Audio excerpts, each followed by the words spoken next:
Madame la ministre, vous le savez, l'ADEME est le bras armé de l'État pour réaliser la transition écologique. Je suis membre du CA de l'ADEME et au dernier CA, la ligne budget a été retirée de l'ordre du jour au motif que le Premier ministre n'avait pas réalisé tous ses arbitrages.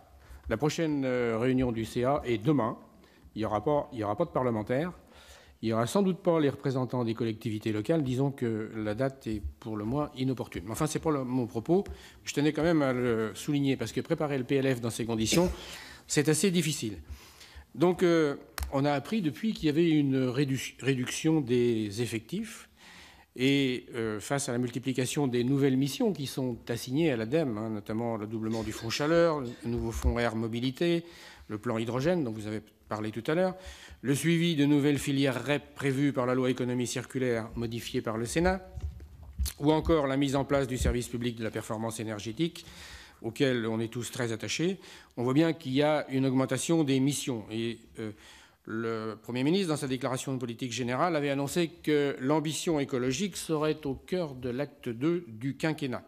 Le moins qu'on puisse dire, c'est que les moyens mis en face pour réaliser cette ambition ne paraissent pas ajustés.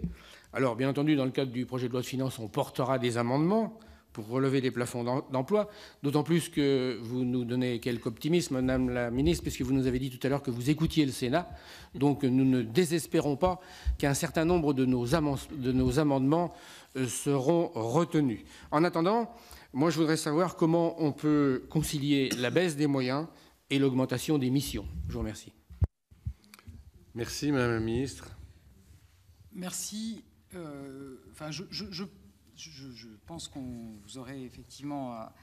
Je regrette que vous ne puissiez pas être présent, mais l'ADEME devrait adopter son budget avec 700 millions d'euros d'autorisation d'engagement. Donc je pense qu'il y a un budget qui est tout à fait à la hauteur de notre ambition, avec notamment 350 millions d'euros sur le fonds chaleur, donc une augmentation de 50 millions d'euros par rapport à 2019, avec une augmentation également de 23 millions d'euros sur l'hydrogène, avec un montant stable sur les déchets. Donc je pense, y compris comme on a tous en tête qu'il y a des élections en 2020 et donc que les collectivités, sans doute la présentation des projets pourra prendre un certain temps, ou en tout cas qu'elles pourront avoir d'autres préoccupations que de déposer des dossiers à l'ADEME dans la première partie de l'année. Je pense qu'on a vraiment les moyens pour répondre aux besoins des collectivités et accompagner cette transition écologique dans les territoires. Alors de fait, il y a une suppression de 20 ETP sur 858.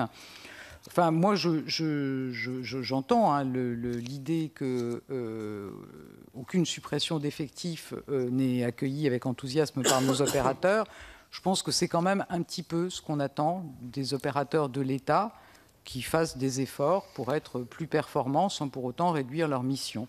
Et je pense que c'est ce qui se fait ailleurs et que ça me paraît assez naturel que les opérateurs publics fassent aussi des efforts. Vous voyez, moi, je ne suis pas persuadé que tous nos opérateurs soient au taquet sur l'optimisation des fonctions de gestion, ou en tout cas, si c'est le cas, écoutez, je me réjouis de pouvoir aller voir les opérateurs exemplaires dans ce domaine. Mais je pense qu'on peut vraiment maintenir des missions tout en faisant certains efforts, notamment sur les fonctions de gestion, les fonctions administratives, comme dans toute organisation qui améliore sa performance.